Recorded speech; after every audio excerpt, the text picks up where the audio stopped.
and immigration. He's very bad on energy. He should open up the North Sea. He's got a gold mine, and he should open up oil in the North Sea, and he doesn't. They have a tremendous value. You know, they buy their oil, a lot of it, from Norway. Norway gets it from the North Sea. Not as good an area as Scotland and the UK has.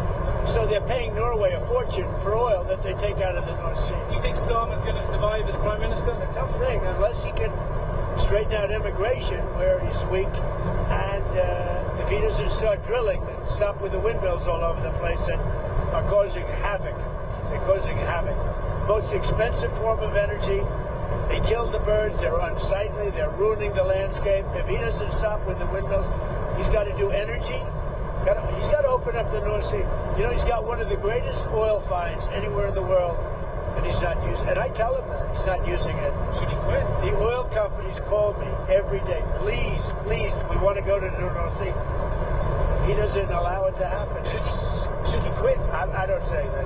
I think he's a nice man, actually. But, I mean, I didn't like when he said, we're going to send ships as soon as you're finished with the war, as soon as you're... Well, we're sort of finished militarily, pretty much. But we, you know, David, we finished probably 70, 75%. We didn't finish every one of the things. We'll go back and finish them off. Sir, and by the way, and more than that. you saw the reporting on the missile capability, missile launchers that have remained. Yes, Seem accurate to you? no, it's New York Times fake news. The missile launches are probably 80% gone. The New York Times said it's like we were hitting them like pinatas. The missile launches are largely gone. The manufacturing of missiles is about 80%, 80 to 85% gone. And we know where the rest of it. So if we go in, we'll take that out very early. The intelligence reports seem to indicate, though, There are no intelligence reports. Not for they weren't intelligence reports. They were New York Times fake news. Sir, would you consider lifting the sanctions on Chinese oil companies that buy Iranian oil? Well, we talked about that, and I'm going to make a decision over the next few days. We did talk about that. Do you think Xi felt stronger in his dealings with you than he did the last time that you Great went to relationship last time until COVID came along. You know, I blame them for that. I said it was Wuhan, and I was right. And you know, look, that was a strain on everybody, COVID, and so it affected our relationship at the time. But we always had a great relationship before that and after that, and now it's as strong as ever. I mean, I went over to where he lives, which is something that rarely happens. Were you there? I don't know. Yeah, it was beautiful. It was amazing. I mean, people have never seen it before. It's amazing, actually. We had lunch. We have a great understanding. You don't think he feels it's a very positive thing to have these two nations getting along.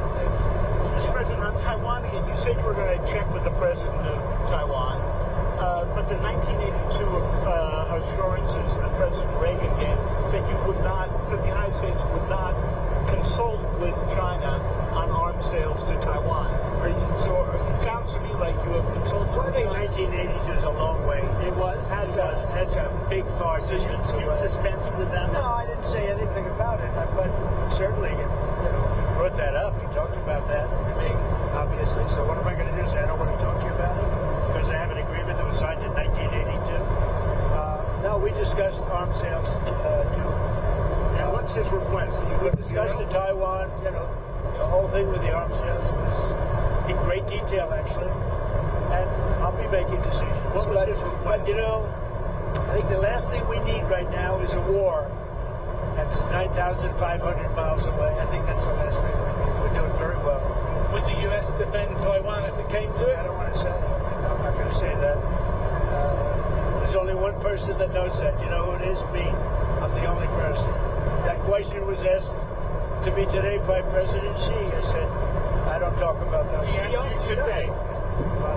He asked you if you would send troops, if you would He asked me if I defend them. I said, I don't talk about that. You told him that. I don't talk Did you talk to him about the cyber attacks that he's done in the United States or the MSS has done? I did, and he talked about attacks that we did in China. You know, what they do, we do too. It's like the spying. They're talking about, the spying. I said, well, The spying we do it or too. the infrastructure? Look, no, I'm talking about spying. But The question was asked to me yesterday, I guess. what about the fact that China's spying in the United States? I said, well, it's one of those things because we spy like hell on them too. So what about the fact that China is putting in the U.S. infrastructure code that they could use if you ever decided to come to the Well, end? you don't know that. I mean, I'd like to see it, but it's very possible that they do.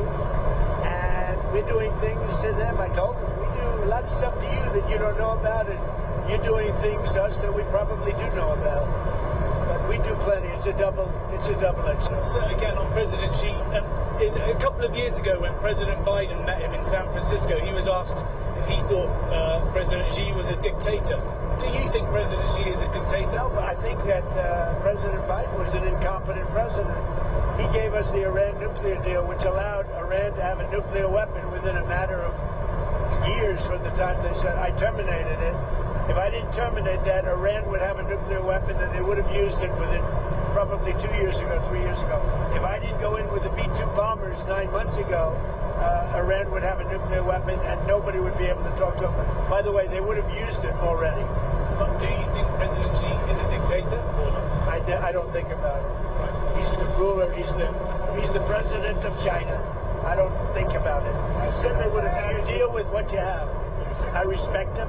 He's very smart. He loves his country. I respect him. Whether he's a dictator, that's for you to figure out. Yeah. Mr. President, you said you didn't talk about tariffs, but did you talk about fentanyl at all? I did. I talked about fentanyl. As you know, I put a tariff on because of fentanyl, and they discussed that. But I put a penalty. It's a penalty. A lot of money we take in because of that. I'd prefer not taking it, and I'd prefer that we don't have. But we did talk about fentanyl. What kind of agreement did you come to? Well, you know, the fentanyl is down, way down from where it was, and it could be because of the tariff penalty. Sir, domestic issue, if I could. Where are you on the Texas Senate race? Well, I'll maybe make a decision. I know them both very well. I like them both a lot. And, you know, my record of endorsements is extraordinary. You look at what happened with Indiana. And out of all those races, the one that won was there were 3 Trump people in the race. If they had won, he would have won in a landslide. But I took out all of these candidates, and you know, long-time candidates with big leads against people that never ran before, and the people that never ran before won virtually all the races. And as you know, 2 nights ago I won every single endorsement. A week ago before that I won every single endorsement. There's never been a record of endorsements like this, which is a great honor as far as I'm concerned. No, MAGA is a movement the likes of which our country has never seen before. But you might not endorse, sir, in Texas. I don't want to say that. I mean, I'm looking at it very strong. I like them both. I mean, I'll tell you what I do think. I think the Democrats have a weird candidate. 6 genders, a real hit on Jesus. I mean, this guy is bad news with his mask from relatively recently, and he's a vegan, all of a sudden he's not a vegan. He was a vegan, now all of a sudden he's not. Texas doesn't like vegans.